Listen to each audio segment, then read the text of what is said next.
2025 വിട പറയുമ്പം ഞാൻ എൻ്റെ ഫിസിക്കൽ ഹെൽത്തിൽ എത്രമാത്രം ഫോക്കസ് ചെയ്യുന്നതിനെക്കുറിച്ചൊന്ന് പറയാൻ ആഗ്രഹിക്കുക. ഒരു പക്ഷേ 2024 അവസാനമായപ്പോൾ ഇതിനേക്കാളും കുറച്ചുകൂടി തടി കൂടിയൊരു സാഹചര്യമുള്ളത്. കാരണം എനിക്ക് കുറച്ച് റെസ്റ്റ് എടുക്കേണ്ടി വന്നു. പിന്നെ ഞാൻ കുത്തിയിരുന്ന് എന്നതിനേക്കാളും നടന്നായിരുന്നു 2021 ജോലി ചെയ്തിരുന്നെങ്കിൽ 2025 എനിക്ക് ഒരുപാട് തവണ ഇരിക്കേണ്ടി വന്നു എന്നുള്ളതാണ്.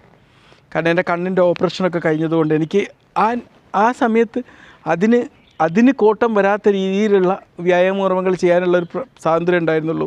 അതെൻ്റെ ശരീരത്തിന് ശരിക്കും ബാധിച്ചു എന്ന് മാത്രമല്ല, ഞാൻ ഒരു 10 കിലോളം തൂക്കം കൂടി എന്നുള്ളതാണ്. പക്ഷേ ഭക്ഷണ കാര്യത്തിലൊക്കെ ഞാൻ നല്ല നിയന്ത്രണത്തിൽ തന്നെയായിരുന്നു. ബ്രേക്ക്ഫാസ്റ്റൊക്കെ രാവിലെ ഒരു കോഫിയിലൊക്കെ മിക്കവാറും ദിവസങ്ങൾ എല്ലാ ദിവസത്തേക്കും ഫിക്സഡ് ആയിട്ടുള്ളൊരു പ്ലാൻ നമ്മൾ ഉണ്ടാക്കേണ്ടതില്ല.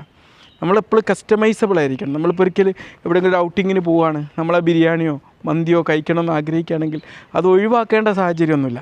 അത് കഴിക്കണമെങ്കിൽ കഴിക്കാം. പക്ഷേ ബാക്കി സമയത്ത് അതിനനുസരിച്ചുള്ളൊരു കസ്റ്റമൈസേഷൻ, നമുക്ക് ഡെയിലി ഒരു കോട്ട ഉണ്ടല്ലോ ഇത്ര കലോറി എന്നുള്ളത്, ആ കലോറീൻ്റെ ആ ഒരു കോട്ട തയ്ക്കാനാണ് ഞാൻ ശ്രമിച്ചത്.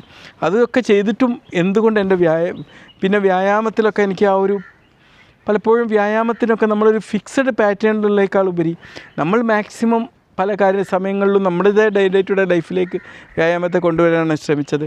അതും എന്താക്കാൻ പറ്റി, അതൊക്കെ എൻ്റെ വ്യായാമം നിലനിർത്തിയെന്നില്ല. അപ്പോഴും പലരും ചോദിച്ചു, ഡോക്ടർ നിങ്ങൾ ഇങ്ങനെയൊക്കെ ചെയ്തിട്ടും എന്താ നിങ്ങൾ വയറൊക്കെ ഇങ്ങനെ കൂടി വരുന്നത്? ഒരു പക്ഷേ നമ്മളറിയാത്തൊരു ബെനിഫിറ്റ് അതിന് നമുക്ക് ലഭിക്കും.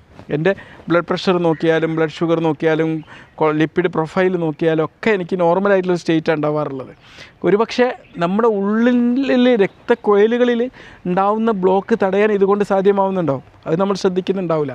നമുക്ക് വേറൊരു രീതിയിൽ അതിൻ്റെ ബെനിഫിറ്റ് കിട്ടുന്നുണ്ടാവും. എന്തായാലും 2026 ഞാൻ വീണ്ടും ചലിച്ചുകൊണ്ട് തന്നെ പ്രാക്ടീസ് ചെയ്യുന്ന സിസ്റ്റത്തിലേക്കും ക്ലാസ് എടുക്കുമ്പോൾ ഒക്കെ ഞാനിപ്പോൾ കുറച്ച് കുത്തിയിരുന്നൊക്കെ ക്ലാസ് എടുക്കുന്ന ശീലമുണ്ട്. ഇപ്പം പണ്ടൊക്കെ നിങ്ങൾക്കറിയാം, ഞാൻ മൂവ് ചെയ്തിട്ടും ലൈവൊക്കെ പോയിട്ടാണ് ചെയ്തുകൊണ്ടിരുന്നത്. പക്ഷേ പലർക്കും അതിൻ്റെ ഗുട്ടൻസ് എന്താണെന്ന് പിടിയിട്ടില്ല. പലരും അതിനെ പരിഹസിക്കുകയൊക്കെ ചെയ്തു.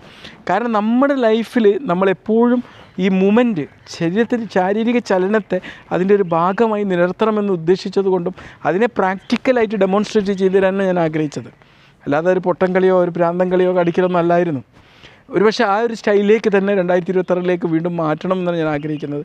ഇപ്പോൾ കണ്ണിൻ്റെ ഓപ്പറേഷനൊക്കെ കഴിഞ്ഞതാണ്, അതുകൊണ്ട് ഇപ്പം എനിക്ക് അത്ര പ്രശ്നങ്ങളില്ല.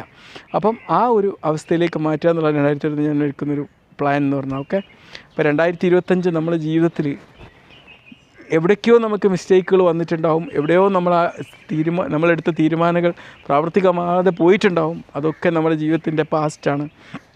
ഈ പാസ്റ്റ് നമ്മളെ ഈ പ്രസൻറ്റിന് വേണ്ടിയുള്ള ലെസൺസ് മാത്രമാവണം.